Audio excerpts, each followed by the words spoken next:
गरुड़ पुराण के अनुसार यह बात उन दिनों की है जब भगवान श्री कृष्ण अपने बालपन में थे। एक बार जब श्री कृष्ण पेड़ के नीचे बैठकर बांसुरी बजा रहे थे, तभी जंगल से एक हिरण दौड़ता हुआ आया और उनके पीछे जाकर छुप गया। वह हिरण बहुत ही घबराया हुआ था। भगवान श्री कृष्ण ने उसके सिर पर हाथ फेरते हुए कहा, क्या हुआ, तुम क्यों छुप रहे हो? उसका पीछा करते हुए एक शिकारी भी वहां आ पहुंचा और बोला, यह मेरा शिकार है, इसे मुझे दे दो, इस पर मेरा अधिकार है। तब भगवान श्री कृष्ण बोले, हर जीवित जीव पर उसका खुद का अधिकार होता है, न कि किसी का। तब वह शिकारी क्रोध में बोला, यह मेरा शिकार है, इसे मैं पका कर खाऊंगा। तब भगवान श्री कृष्ण बोले, किसी भी जीव को मारकर खाना पाप की श्रेणी में आता है। क्या तुम पाप के भागी बनना चाहते हो? मांसाहार पुण्य है या पाप, क्या तुम धर्म को नहीं जानते? तब वह शिकारी बोला, मैं तुम्हारे जितना शिक्षित तो नहीं कि यह जानूं कि मांसाहार पुण्य है या पाप, पर मैं यह जानता हूँ कि जीव को मारकर खाना, इसमें कोई हर्ज नहीं। मांसाहार से तो वह जीव बंधन से मुक्त हो रहा है, फिर क्यों मांसाहार से मना किया जाता है? मांसाहारी होने को क्यों नहीं कहा जाता? वैसे भी मैं इसको मारकर नीच योनि से मुक्ति दिलाकर पुण्य ही कमा रहा हूँ, फिर इस पर पाबंदी क्यों? इसे तो प्रोत्साहित करना चाहिए। जहाँ तक मैंने सुना है, जीव हत्या तो शास्त्रों में भी बताया गया है।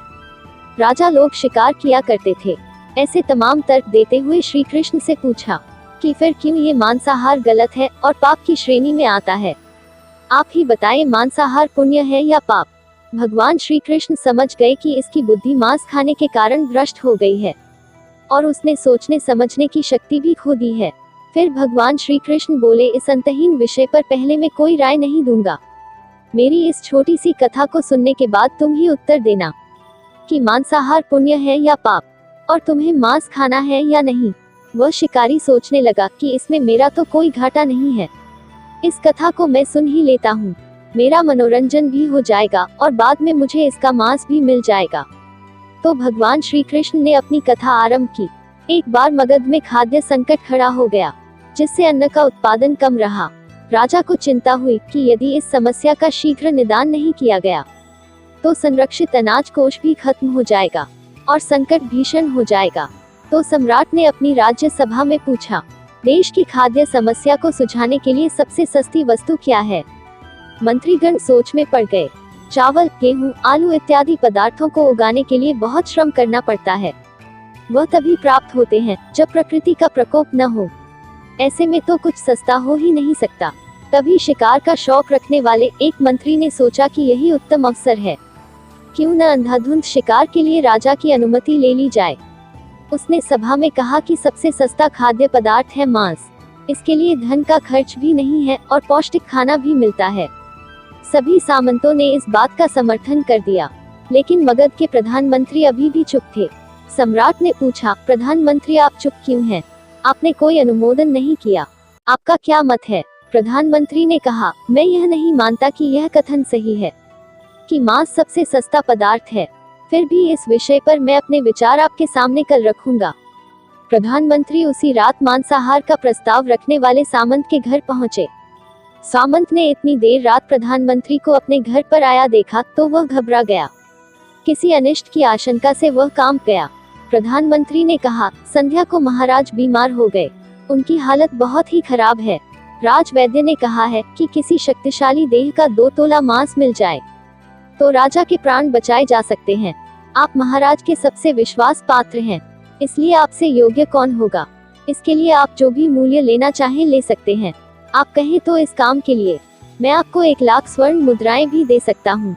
एक बड़ी जागीर भी आप मान सकते हैं, बस आप अपनी इच्छा कहें। मैं कटार से आपके हृदय को चीर कर बस 2 तोला मांस निकाल लूंगा। यह सुनकर सामंत के चेहरे का रंग फीका पड़ गया।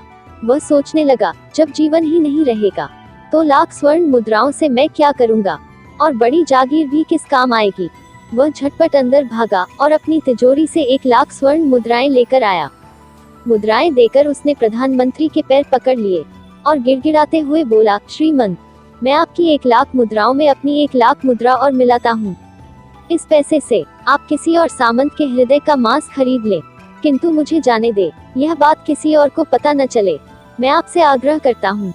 प्रधानमंत्री जी यह सब समझ चुके थे।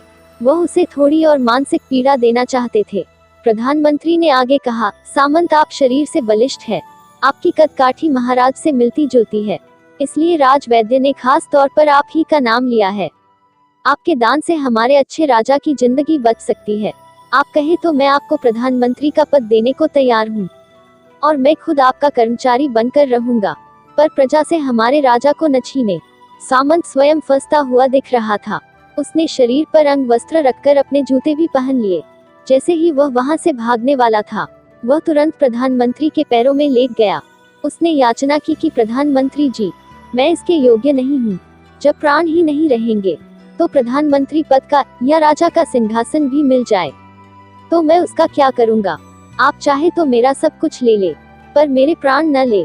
मैं अपना ये भवन और सारा धन आपको सौंपता हूँ, रातों रात राज्य से निकल जाऊंगा। इतना कहकर वह अपने घोड़े की ओर भागा और जैसे ही अपने घोड़े पर बैठकर भागने लगा, पीछे से आवाज आई कि तुम अपने परिवार को भी पीछे छोड़े जा रहे हो। सामंत बोला, मेरे प्राण से प्रिय कुछ भी नहीं है। जब जीवन ही न रहेगा तो कुटुंब का क्या करूंगा। जीवन रहा तो ऐसे ही सुखी रह लूंगा। इतना कहकर घोड़े पर छलांग लगाकर बैठ भी गया। वह अभी चलने को ही था कि प्रधानमंत्री ने घोड़े की लगाम पकड़ ली। वह सामंत से बोला, भागने की जरूरत नहीं है, आप आराम से घर पर ही रहो, मैं किसी और के पास प्रयास करता हूँ। यह कहकर प्रधानमंत्री वहां से चले गए। प्रधानमंत्री के वहां से जाने पर सामंत के अंदर कुछ जान तो आई, परंतु बेचैनी बनी रही। उसकी नींद खराब हो चुकी थी। मुद्राएं लेकर प्रधानमंत्री बारी बारी से सभी सामंतों के घर पहुंचे और सभी से राजा के लिए हृदय का 2 तोला मांस मांगा, परंतु कोई भी राजी न हुआ। सबने अपने बचाव के लिए प्रधानमंत्री को लाख और 5 लाख मुद्राएं तक दे दी। इस प्रकार प्रधानमंत्री ने एक ही रात में करोड़ों स्वर्ण मुद्राएं जमा कर ली। फिर सुबह होने से पहले ही अपने महल में पहुंच गया। अगले ही दिन राजसभा में सभी सामंत समय से पहले ही पहुंच गए। सभी यह जानना चाहते थे कि राजा स्वस्थ है कि नहीं, लेकिन कोई भी किसी से भेद नहीं खोलना चाहता था। सबको राजवैद्य की तलाश थी, उनसे ही उन्हें कुछ सूचना मिल सकती थी। प्रधानमंत्री ने सैनिकों को आज्ञा दे रखी थी कि जब तक महाराज राजसभा में न आए, किसी भी सामंत को महल से बाहर जाने की आज्ञा नहीं है।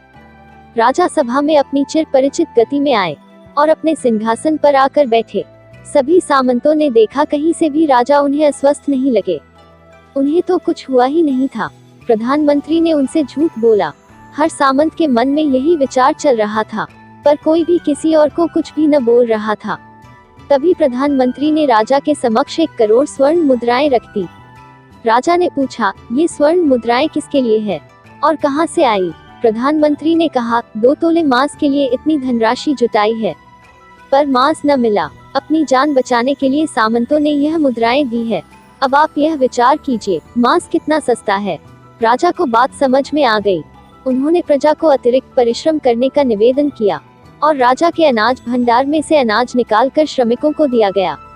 उन्होंने पौष्टिक सब्जियों की खेती का तुरंत आदेश दिया। वह 1 करोड़ स्वर्ण मुद्राएं इसी कार्य के लिए और श्रमिकों के कल्याण के लिए खर्च की गई। ऐसे साग सब्जी तेजी से उगी, जिससे प्रजा का कल्याण भी हुआ और पौष्टिकता भी मिली। कुछ समय बाद मौसम अनुकूल हुआ और खेती लहलहाने लगी। इस प्रकार राज्य से खाद्य संकट दूर हुआ। तो मित्रों, जीवन का यह मूल्य भगवान श्री कृष्ण हमें इस कथा के जरिए समझाना चाहते हैं कि हम यह न भूलें कि जिस तरह हमें अपनी जान प्यारी है, उसी तरह सभी जीवों को अपनी जान प्रिय होती है। अपने दिल से जानिए पराये दिल का हाल।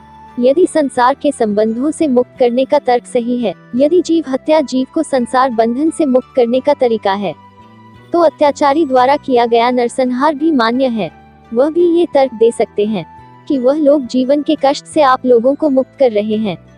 अगर उसके लिए वह जीवन बोझ होता तो कभी भी अपनी जान बचाने के लिए संघर्ष नहीं करता, आपसे भागता नहीं। जो आपके सामने असहाय हो जाता है, उसे प्राण गंवाने पड़ते हैं। जिन जीवों को मारकर आप खा रहे हैं, उन्हें तो प्राण बचाने का अवसर भी नहीं मिलता। बर्बरता सिर्फ वही नहीं है जहाँ सिर्फ मानव का रक्त बहता है।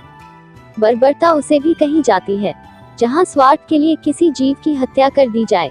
हम अंत समय में जिंदगी भर के पापों के लिए जिंदगी भर सुकर्म करने की कोशिश करते हैं, परंतु हम यह भूल जाते हैं कि जब वह जीव हमारे लिए काटा गया और हमारे लिए तड़पा, उसका श्राप हमें इस जीवन में ही नहीं बल्कि अगले जीवन तक नहीं छोड़ता।